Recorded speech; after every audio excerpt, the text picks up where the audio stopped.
I'm Madelyn Blair, and this is Unlocked. On today's show, we'll be talking about startups with Philip DeMuro. He'll be talking about bootstrapping and how to go places that can be unexpected.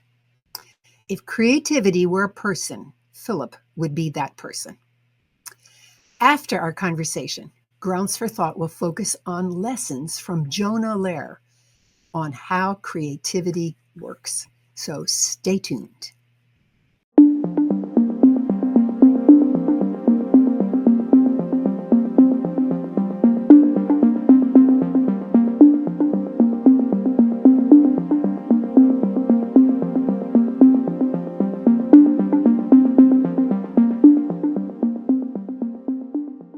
Thank you for joining me today. I'm Madelyn Blair, and this is Unlocked, a show all about activating, nurturing, and building up the resilient leader in you. You know, according to the Census Bureau, on average, there are 4.7 million businesses started every year in the U.S. How do people come up with new ideas? How do they find the resources to begin? What are the resources that are always at hand? The list of questions goes on. Today, I'm going to be talking with a remarkable young man who has accomplished a list of achievements from which he'll share his secrets with us. Philip DeMuro, is co-founder and chief project manager of Founders Approach, a company that brings ideas to life as developers for startups, creating mobile and web apps, mobile and web design, prototype creation, launch strategy, and more.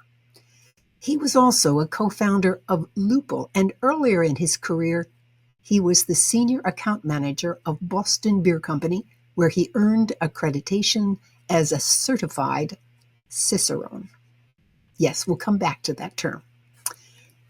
Philip, welcome to Unlocked. Excited to be here, Madelyn. Pleasure. Oh, good. Well, listen, we're going to just jump into your stuff because everything that you do piques my curiosity.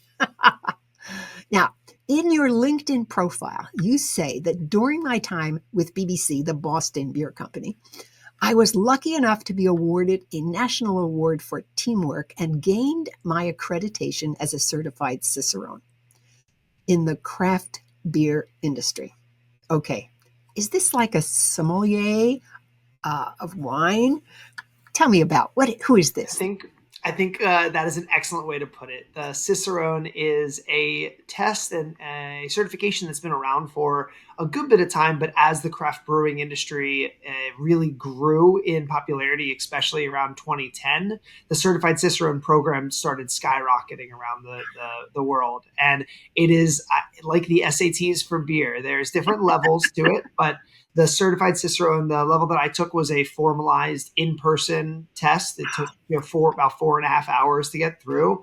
And it is everything you'd want to know about beer. So I spent about 6 months training leading up to that. And at the time I was at Sam Adams, which was very supportive. They wanted their sales reps to really know about beer and be knowledgeable when they're in the field about all different types. So they encouraged us to take it for anyone who wanted to. Oh, it was great. Well, I bet you learned a lot of lessons while you were at Boston Beer Company. I did. What are some things that you learned besides becoming a Cicerone? So I think one of the things that I took away the most, and I actually feel very super proud of this moment, is that was my first job out of college, and it fit exactly what I was looking for. I am entrepreneurial since I was younger. I've always had that knack for me, but coming out of college, I knew I wanted to get some organized business experience under me. And I thought the company Jim Cook started, basically the founder, Sam Adams, he was speaking at an event that I was at, and I was just very inspired. So I decided to apply and ended up getting the position after a bunch of interviews. And the thing I really always resonated with is it's a very entrepreneurial company. My territory was mine to run, almost like it was my own business. So that was one of the key takeaways. Is I learned a lot about entrepreneurship through Jim Cook, and even to this day, I'll still send him an occasional message, and he replies so quickly. It's kind of crazy to me to think about for someone for them for I think 8 years now. Hmm. You know, it is nice when people that you meet early in your career, uh, especially when they have seen a spark in you. I mean, I have people that I still talk with many, many, many years later. We won't talk about how many years later, but they reach out to me. It's great to hear.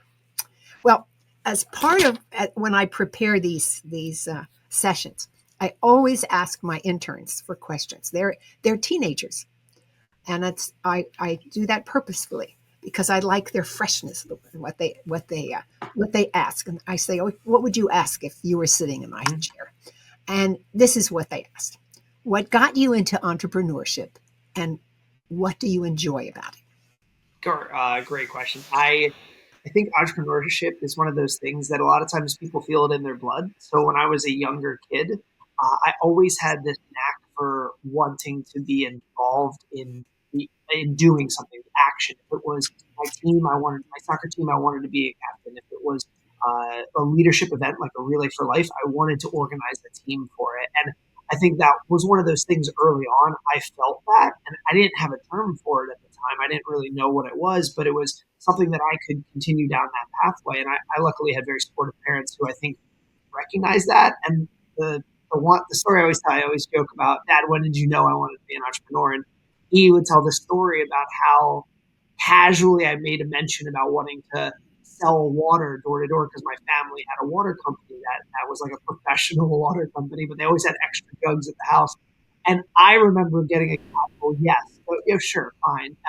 Meanwhile, like 6 hours later, I had been gone from the house. I had told no one where I was, and my brother runs over, finds me in the neighborhood, pulls over on his bike, and says, "What are you doing?" And I said, I'm selling the water to our neighbors," and came back. And I vividly remember initially getting grounded, and then my parents being like, "Wait, no, this is probably something we want to be encouraging for it." And I think that was the start of me down that path. When I was looking at your background and I saw this thing called Lupul, uh, it was interesting. But I'm more curious about founder's approach.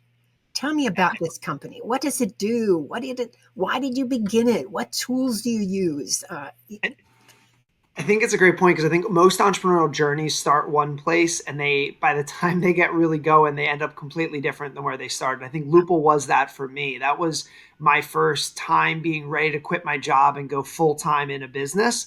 And I'd been working on the idea for about a year and a half on the side. I had built a mobile app at that point, but when we were ready to launch, I knew I wanted to quit and go live. And we spent our next first year and a half of our life, really of our entrepreneurial lives, going in and actually getting this product launched, building it to 80,000 users, trying to raise funding, bootstrapping it. I got a lot of my early lessons I definitely learned from that. And like most entrepreneurs, what you start out doing doesn't always hit the market of what it needed to. And I got to a point where we had a verbal commit for a seed investor for $250,000, and we were ecstatic. We were ready to take over the world at that point. But then we spent the next 4 months trying to get them to actually sign on the dotted line, and we couldn't convince them until finally they said, "Hey, actually, I don't want to invest in your company, but I want to pay you to build my own business for me." And it was a lightning rod moment where we said, "Okay, well, this is a separate business. How do we set this up?" And that's essentially what led to Founders Approach, which is software development company. We can take an idea that you might have in concept and then bring it to life in programming. And then we also have the business experience to then launch it and help recommend what you should do as early stage founders. Ah, I absolutely agree with you that you start in business one way, and it always if it sometimes it's a quick or not, and sometimes it's fast or not, but often it just evolves, and you just find yourself doing something different. Well, It's I know that you and I have talked about AI being a part of this. Um, how have you harnessed the power of AI in building this company and helping others build theirs? So the thing that I love about AI is I think it allows people to get further faster for less expensive. So when you're building a company, if you're working on an idea nowadays, in the early days, you think of writing a business plan was what they told you have to do. And then the business plan, what did that evolve into? Well, that evolved into maybe you have some sort of presentation or a pitch deck for your company. And then that pitch deck has now evolved into more, hey, can you show me it? Can you build something with your designs? And now we're at the stage where I think we're fully into, if you don't have much money, you can, but you have a willingness to learn, you can utilize these AI tools to bring an MVP to market, a minimal viable product of your idea to market without, spending a crazy amount of money on it. I think you have to spend your time and you have to be willing to learn. But if you can do those two things, I think you can bootstrap an idea. And that's the key is it gets you further down the life cycle of the company, right? Putting a presentation together about a business doesn't really prove that the world is going to want it. Versus if you have something live, a website you got live and you have 50,000 visitors in the first month, something is there for you to work on. Real clear demonstration. I like that. And those AI tools would sound like they are mostly programming tools. There's a bunch that we use, so I'll go through a few. So on the day to day, I use ChatGPT constantly. For me, it helps me connect two worlds together, right? So I might come from more of the business and project management side, or we have a project manager who might come from that side, but they might need more technical assistance, and maybe the developer isn't online at that moment. They can still pretty easily use ChatGPT to help diagnose maybe what's going on and work as basically like a little assistant for that individual. So I use ChatGPT for my business, but then I also use it for myself when I need to do home remodeling tasks. My wife will be the first person to tell you I am not the most handy person. So I can take pictures, feed it into ChatGPT, and say something like, imagine you're a general contractor. There is potential water damage. Can you look at this image and tell me if you detect water damage in this image? And then it is very fascinating how impressive it is. It won't replace expert level experience, but it will give you a little bit enough of beginner level experience that I think you now know what you need to talk to take the next step if you want to go hire someone or take the next step on that idea. That's really encouraging because oftentimes we know so little we can't even ask a question. And what you're saying is here is something that helps you get that base knowledge so you can ask a question. A great way to word it too is ask ChatGPT. So if I wrote in and I said, imagine you're a general contractor who does home remodeling for bathrooms. You want to know about water damage. What are the 5 questions you need to know from me to be able to know and give good recommendations? And then ChatGPT will say, well, I need a photo of the location. I need you to specifically make sure there's good lighting. I need to specifically show different shading, and it tells you the exact things it needs from you. So I love that because you're right. You might not know the right questions to ask, but if you ask one base question, they'll give you the question. Fabulous. Well, you must have done some very interesting projects. Who is the most interesting client you've worked with? And is there a story there? Yeah, I feel like it's put me on the spot. We've done probably over 100 projects now over the last probably 8 years, and they are all different across all different spectrums, from simple WordPress websites for a client up to full POS systems for a chain of businesses, right? So there's a lot that goes in there. I think some of the ones that I highlight as some career highlights, we had one of our clients is funded through the Gates Foundation, and this summer the program's been going really well. The app, it basically helps you identify mosquitoes in the field, and then using an AI algorithm, it can tell you the species. And from data like species, you'll be able to understand, is this a disease? Is this one that's more prone to spreading diseases? Has this entire colony migrated to different areas? And that information is really helpful because previously you needed to be an expert in the field to know and have that data. Now you need to have basic technology knowledge and be able to use an app on your phone, and the app can do the heavy thinking and the knowledge stuff. So one of the cool highlights this summer was Bill Gates posted about the application and did a promo video in the field, and it's that I find fascinating. Well, you sent me a link to that video, and I will put that into the description in my YouTube channel that people can go to it. I watched it this morning, and it was awesome to see how simple it was to use, even though, a lot behind it. Well, are there other tools that wannabe entrepreneurs can use to help them visualize and then implement their business? And Yeah, I how do you, really recommend in the early stages. I think you can do so much yourself without hiring people, right? Especially with the tools that exist nowadays. So we talked about ChatGPT, but there's also if you want to find people online to build anything, right? Like let's say you wanted to do a new logo for your business. If you want to do a new logo for your business, you can find a graphic designer online. Now there's pros and cons of different websites, but a website like Upwork.com is how we ended up finding some of our first developer relationships abroad.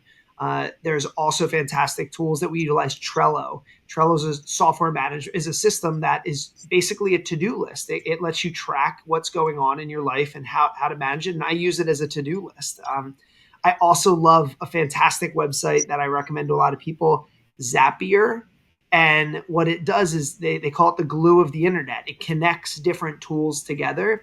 And I'll give you a real simple example of one I use it for is Zapier is connected to the location on my phone.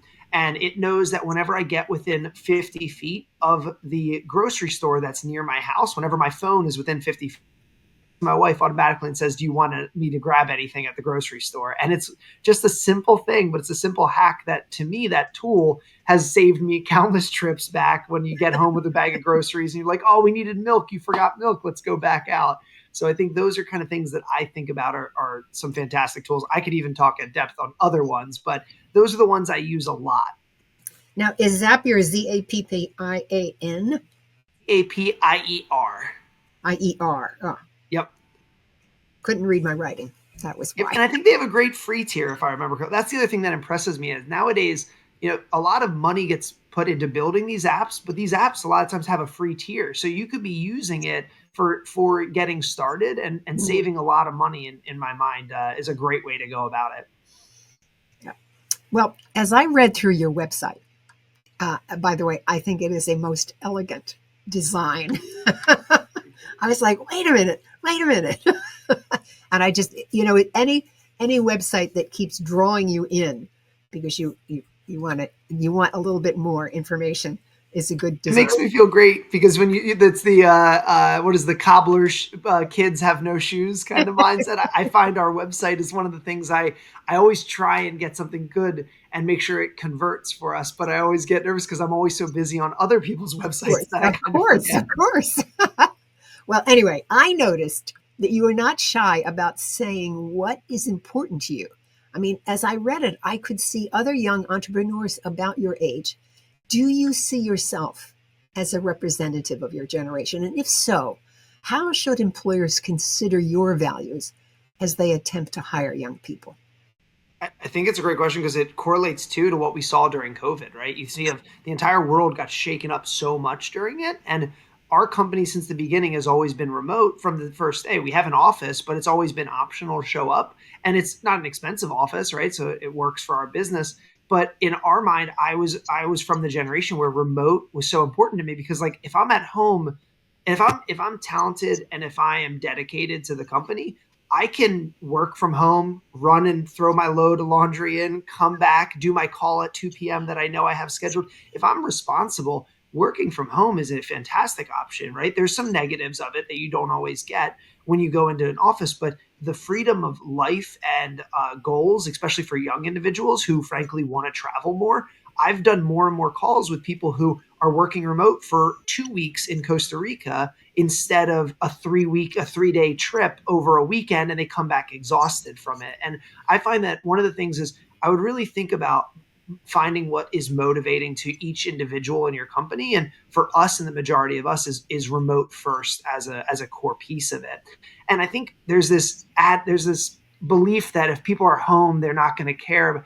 In reality, this phone is constantly on my hip. So if I'm answering at 8 p.m. at night, if I'm a dedicated employee, I'm answering at 8 p.m. at night knowing I'm not on a 9 to 5 schedule. But then if it's noon and I run out to a coffee shop, that shouldn't be the end of the world for it. As you're talking, it reminded me slightly different situation.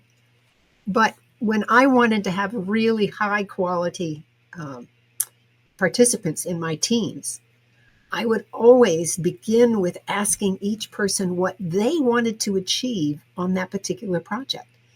And it might have been a personal thing, or it might have been something about the work. We talked about that so that everybody on the team knew that so and so was really working on a book, and anything that she learned on this project, she was going to, incorporate it in the book. And so was interested in testing out the first time he had done surveying. Whatever it was, they had personal goals. And we cranked that into how we work together.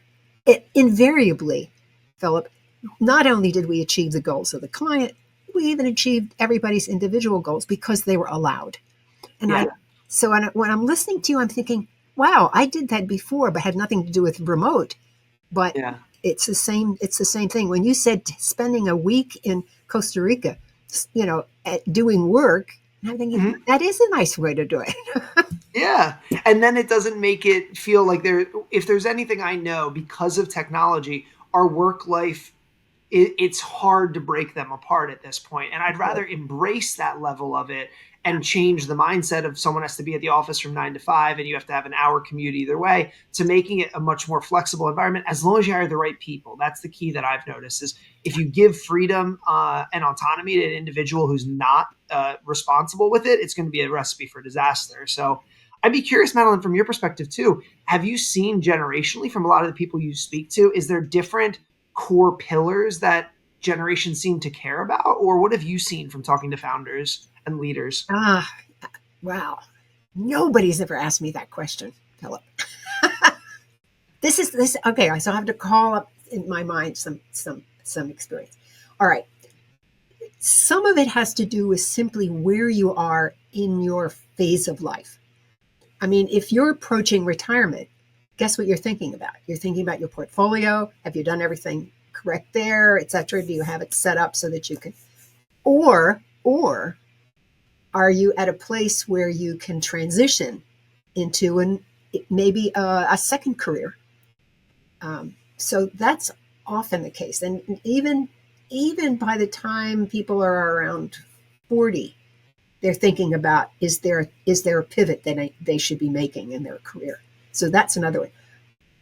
Yes, and young people, you're right. They're very comfortable with a more casual way of working.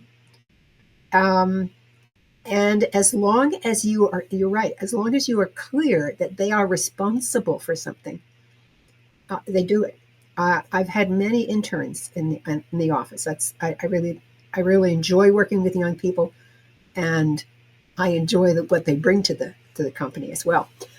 But I have to be clear with them as to what they're responsible for, and then I have to let them do it, and they do it. So yeah, I I think think the that micromanaging thing is really key for a younger generation. Again, this goes for if the person is responsible. I vividly remember in my first career, I was quickly somehow established the trust with my boss that my boss gave me autonomy. And when I had the autonomy, I did more for them than ever before. The catch, right, was always because I can work as efficiently as possible. I knew I wasn't going to have to work around. There's a lot of bureaucracy that comes in bigger companies. And a lot of the younger people just hate that. They hate the idea of, I have a middle meeting in my day that is useless because I don't need to be there. How can we not set this up? Like one of the things we do in our company is we try and minimize as many meetings as possible. And the way we do it, because we do have team members in multiple time zones, which is normal nowadays in many scenarios, we use a tool, loom.com, which yep. allows you to create videos and it allows you this asynchronous working schedule, which is lovely. That means I don't have to block a certain time of my day for this meeting every single day. I know I'm just going to be communicating with them fluidly throughout the day, and that I found is so much more effective than the world that we were in previously. As long as again your environment is set up to work for it. So for us, for our company, we have safety and security procedures to protect who can see information on different projects, but we have it at least not siloed off. So there is someone in each time zone that if something comes up, they're there to be able to jump in and help. Versus what used to happen is, oh, someone needs access to something. Well, the other person who has access to that is not awake for 9 hours. That's going to cause a huge delay in the project. And I think that was one of the things we first tried to do is break those silos down so everyone who should have permission has access to it at the right time. That's a very interesting perspective. But you also have someone in the physical area, the geographic area, on the same time zone, who can have access to extra information so that you have a contact point. And all the tools we use are individualized, so the right people have the right access, but they're not the only people that have access to Yeah. that tool. I think I see this with small companies all the time who they hire a team to build a software project for them, right? And they say, hey, we own this mobile app, but we don't like our team, we want you to take over it. Our team stopped responding to us 3 months ago. And it's like, okay, can you send me the code? And they're like, and it's like, well, that's the app that's in the app store, but I can't reverse engineer the code from that. I need the original code that they worked off of. And if that team no longer is responding to you, you don't have that code. So I really believe in this idea where take ownership from the early days to make sure when you're creating your company, you set up your accounts and then you invite someone to it. Like GitHub is a tool we use to store code. You should create your GitHub account and then invite the person to that account. So you're the final one that has end all be all permissions of that tool. Yes. Google Docs is my big one. Google Docs, yep. Well, I'm making lists of every tool that you mentioned. It's getting pretty long. Well, how much of your success do you accredit luck and how much to skill? And maybe there's even something else going.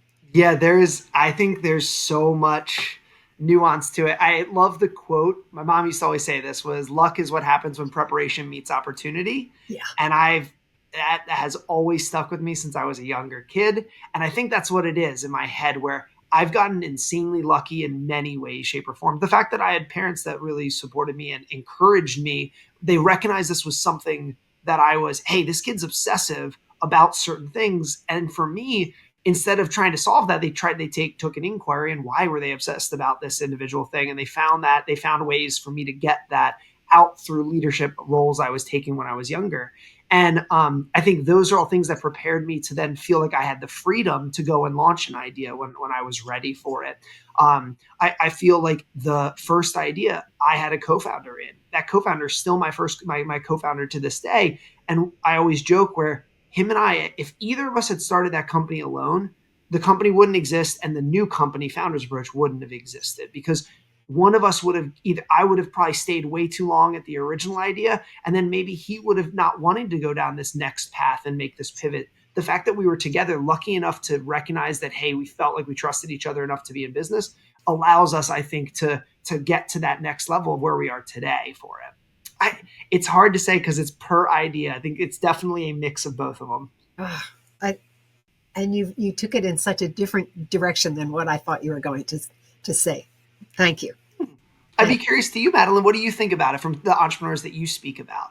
Oh, do you think it's luck? Do you think it's skill? Where do you find it? Well, I love the phrase that luck is that opportunity. This is the time is up. No, it's.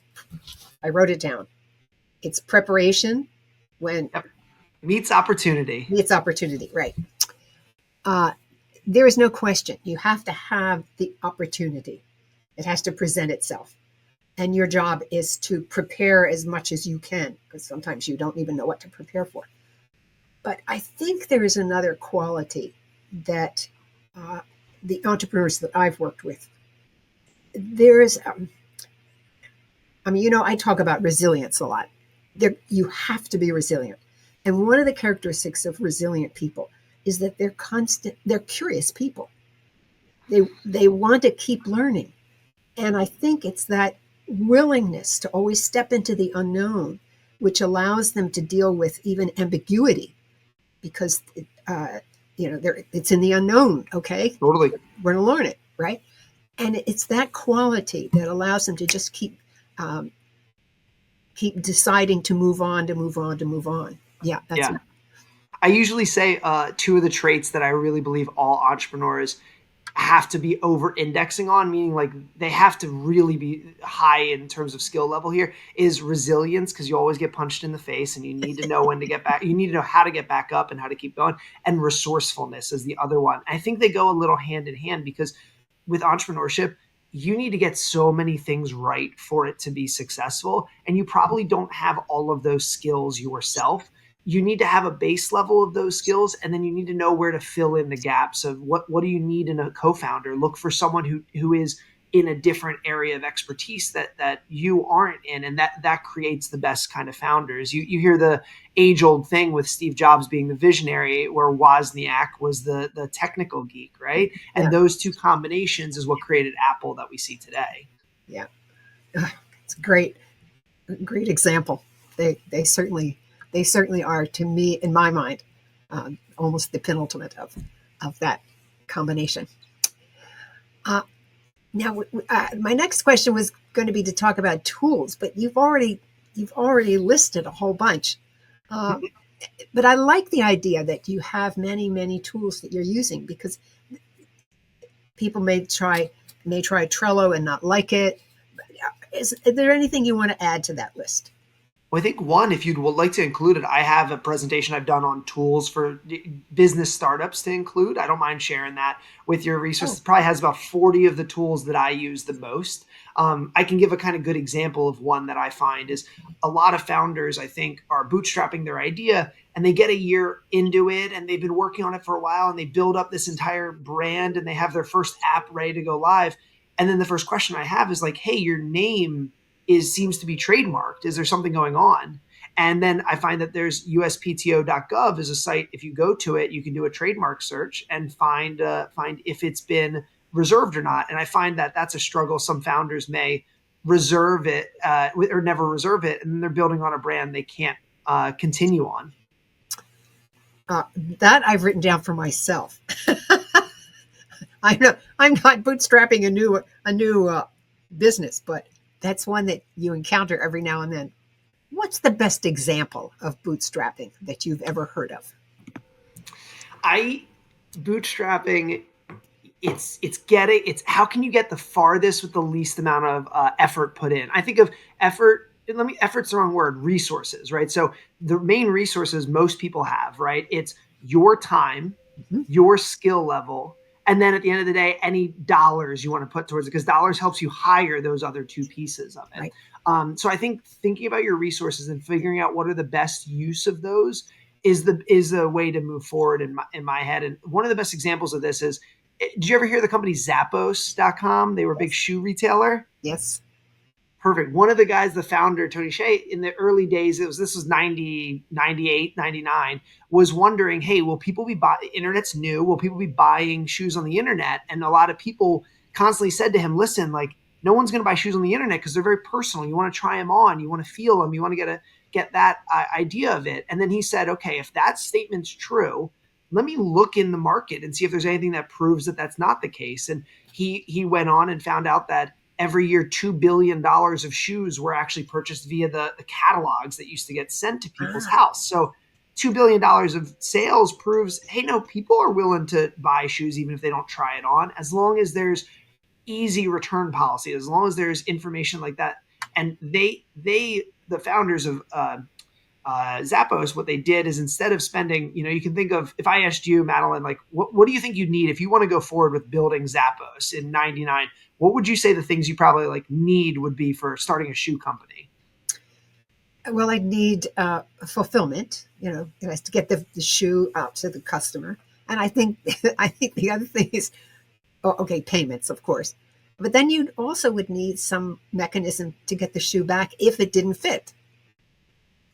I totally. And that's the thing is, I think everything you said is completely spot on accurate, and it's expensive, right? Like having a warehouse to purchase shoes, having the relationships with a Nike to even be able to order these high amounts to get it. Well, what they decided is they did it step by step, and each part of it was just figure out one more piece of the business. Let's de-risk the business one more step at a time. So they figured that people were buying shoes on catalogs. So that's step one. Step two now is, okay, will people buy it on the internet, right? And what he did that I think was so fascinating is, instead of spending all the time building this entire thing up, he did have programming skills. So he did a front end of a website at the time, which in 99 is kind of rare. Not everyone has that skill, but then puts the front end website, and there was a shoe store up the street. So he just went up there, took pictures of all the shoes, right? Jotted down the prices, put the same price on the website, the same picture of the shoe, and buy it.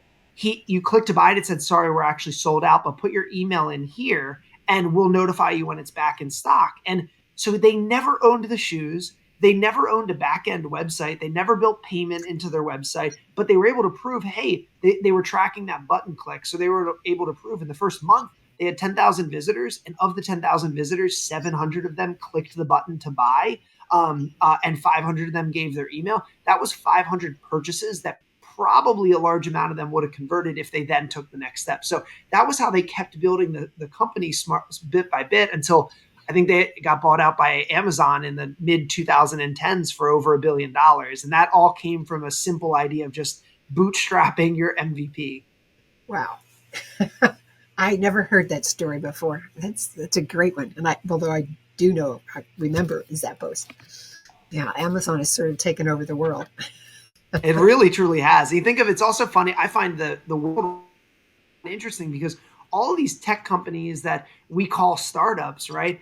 They were a startup in 2008, 9, 10, 11, 12. Now these are $1 trillion companies in some scenarios and $100 billion companies in others. So I don't consider them startups anymore. And it's funny where a lot of them have come full circle where now I know a lot of my friends that aren't ordering on Airbnb anymore and they're going back to hotels. So I think we're at this weird turning point where I'm a good example of this. I do shop a lot on Amazon, but my interest in shopping on Amazon has gone down a lot over the last 2 years now because I don't really trust the reviews like I used to back in the day.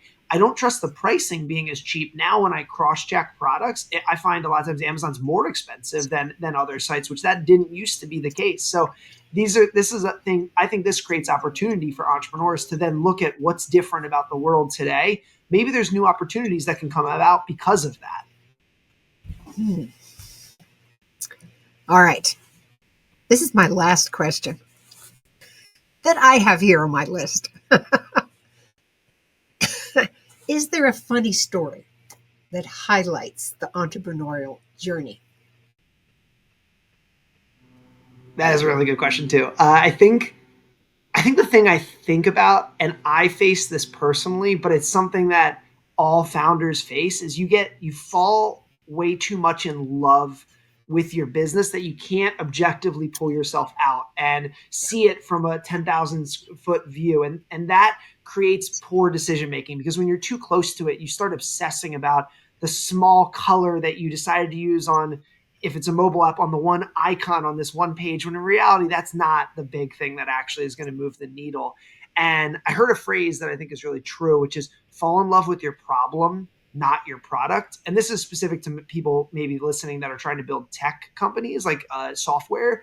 And I think that's the thing is if you fall in love with the problem that you're trying to solve, then you can reverse engineer the product to match that. And like the Zappos example, the founders reverse engineered the problem of will people buy shoes online? And then the product was only a means to prove each step of that. And I thought I faced this myself on our first mobile app, Loophole. I had devoted so much time, energy, late nights, weekends, morning calls to India to talk with developers, all this stuff that while I was still working full time.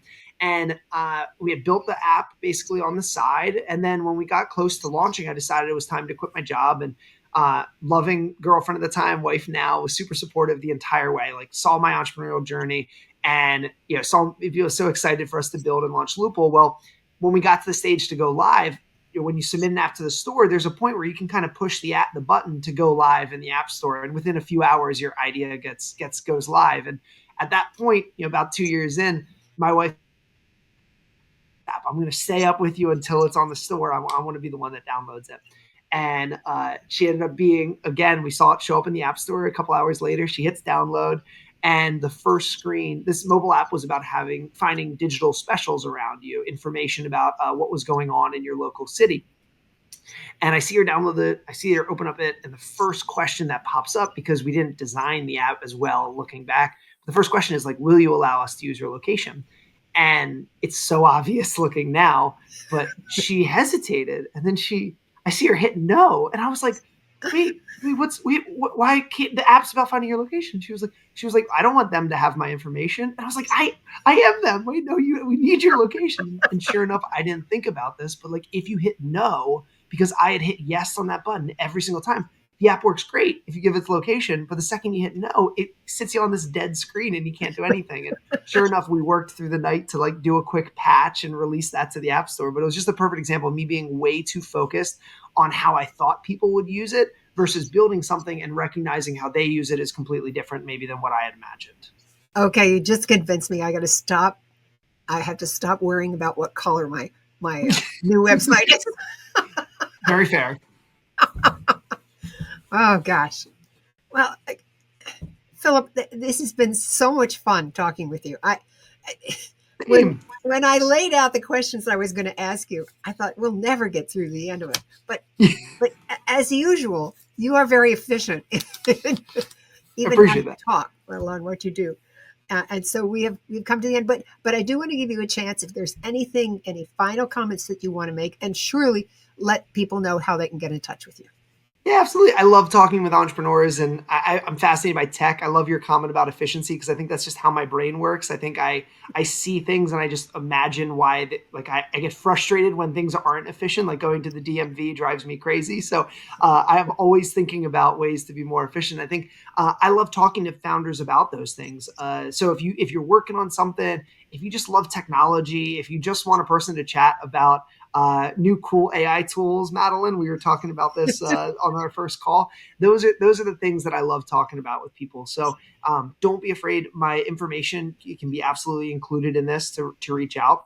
If you do have some sort of software needs and you do want to build a product, we're here for you as well.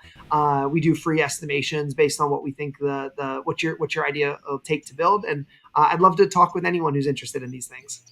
And how do they get in touch with you? Best way, so you can reach out to me at phil@foundersapproach.com. Okay. Or our website, foundersapproach.com. There's a contact us page you can get to from there, and you can reach out from that. Great. And that's the best ways to get in touch. I'm excited to hear from you. Thank you so much. Yeah. It was a pleasure being on it. Thank you, Madelyn, for the time today. You are so welcome. Every now and then, there is something that changes how I think about the world. Grounds for Thought is a place where I talk about these moments so that you can explore the meaning for yourself. Imagine How Creativity Works by Jonah Lehrer. This book is so easy to read. It's very well written, and it's full of wonderful stories and ideas. And it offers you a lot to think about. It's a book about what stimulates creativity in the human species. And clearly, creativity has contributed so much to our advancement, both technically and as a resilient society. But as I went through it, there was one chapter that was just dynamite. It was called The Outsider. And he offers all the ways in which you can become an outsider to your own idea, or you can bring other things to find to bring that outside perspective so that you can be more creative. One is to bring in young people. Their minds are innocent, often ignorant of conventional wisdom.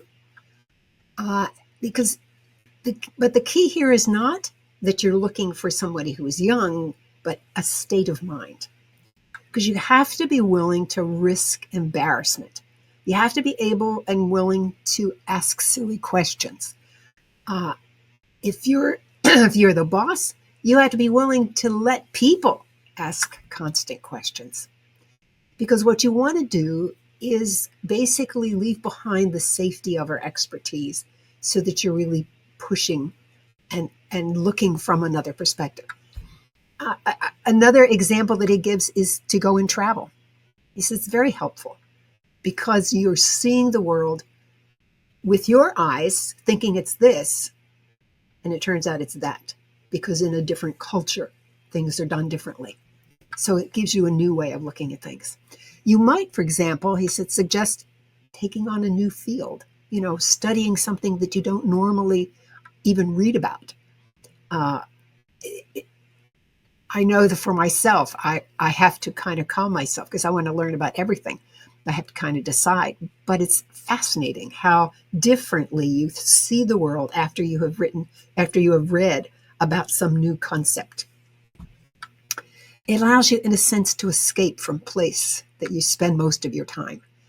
Um, as a result, it also helps you handle ambiguity better because you're almost always looking at something differently. And when you can do that, you really become more confident because you've made mistakes and you've gotten through. So as a resilient leader, if you want to do that, you have to think about who are you hiring and how do you bring that kind of new perspective and then keep that new perspective. All right. Another area, he says you want to be working in what he calls the margins of your field. He did some research one time and he discovered from the book, he says, our results showed that when the solvers rated the problem as outside their own field, they were more likely to discover an answer. I thought that was amazing. When you were studying a problem that was not even in your field, you came up with the answer more often. It's because we're actually bridging knowledge fields. Now, for those of you who know John Seely Brown, he always said that innovation occurs in the white spaces between disciplines. Well, that's what happens when you work on the margins of your field. You're really in that white space where you don't know all the answers. I always try to have people on my teams who come from very different perspectives. One may, in fact, be a writer, and they're on the team to be a writer, but I always ask for them to contribute to even the other parts of the work. It might be sociology or it might be survey design. They can contribute to that because they see it from that different perspective. Then there is that area where we really want to you write and want to be able to go back and say, what is it that I've written and how can I edit it?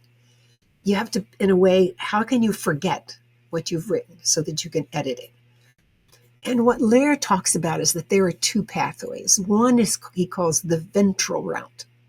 It's direct, it's efficient, it's straightforward. It's turned on by routinized, familiar passages.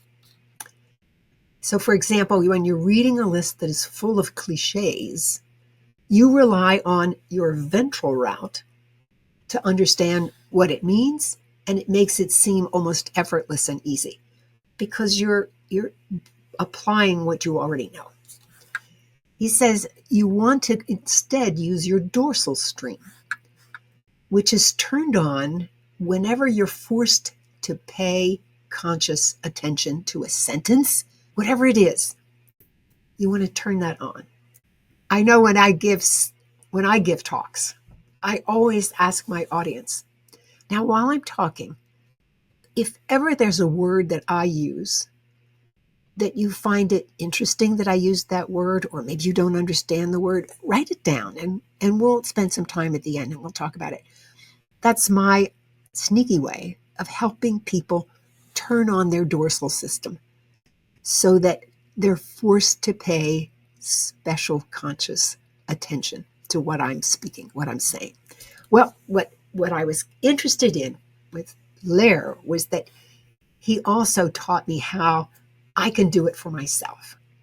So he says one of the ways is if I'm writing, and I've written something, he says rotate the letters.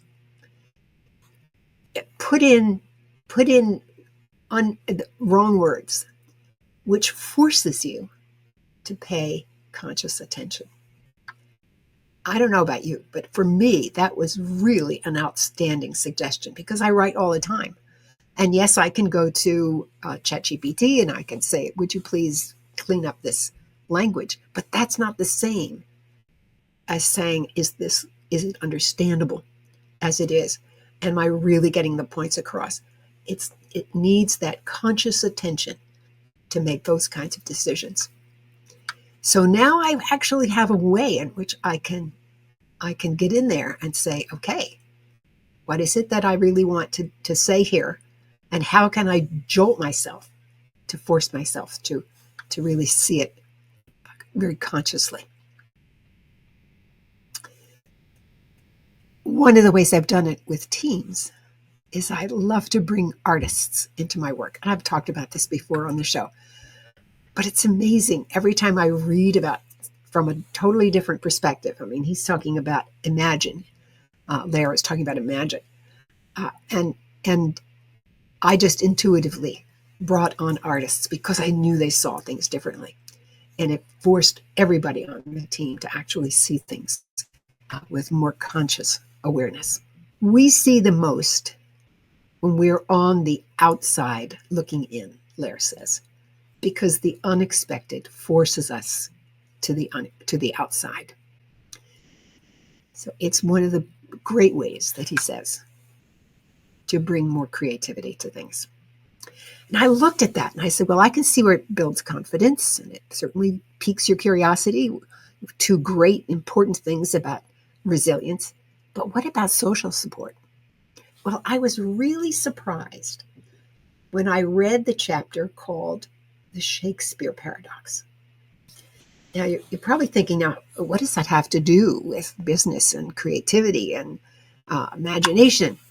Well, it turns out that if you look at the creativity and by, say, a number of innovations or a number of patents that come out of a city, those things rise exponentially to the population.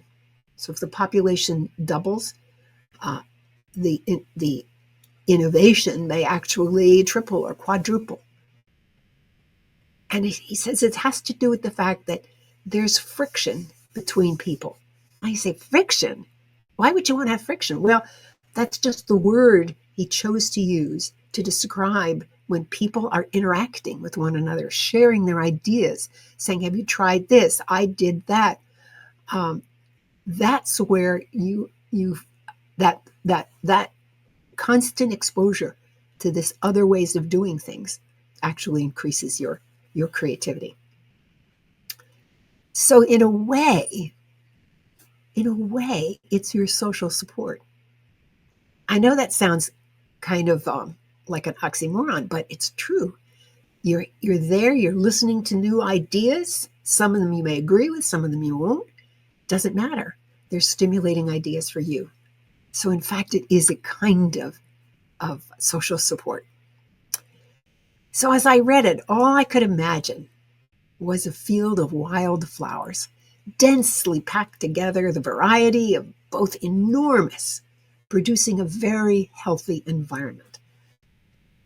Now, if those of you who know the Great Plains were like in this country before we farmed them, that was exactly what they were. They were filled with an enormous number of different plants packed together, producing a very healthy environment that survives both drought and flood with equanimity. And in London, in the 16th century, where Shakespeare was writing, there is this constant rubbing up against one another, producing inspiration and fed creativity. Very different kind of social support. Now, how can you do that today? Maybe you live in a city, maybe you don't. I find one of the ways is to read books, read articles, read widely, because it gives you that friction in your mind of new ideas. I have a book club. Again, I've talked about that before. It's a book club where you come and you talk about the books you are reading. We're not reading a common book. We're reading different books. And as we talk about different books, we're getting new ideas. So there's just always this friction that stimulates. So which of these techniques spoke to you? Stepping outside or standing in the friction? Imagine by Jonah Lehrer. It's really a great resource. And I want to thank you for joining me today. I hope you've enjoyed the conversation and learned something new. And if you have a question or a topic that you would like to see explored on Unlocked, send me an email. And if you would like to recommend someone to be a guest on Unlocked, definitely send me an email to that effect. And if you're on YouTube, click the like button and subscribe. It helps me, but it also helps others who are searching for similar kinds of information. Thanks for doing that. I'm Madelyn Blair, wishing you infinite possibilities as you unlock your resilient leader.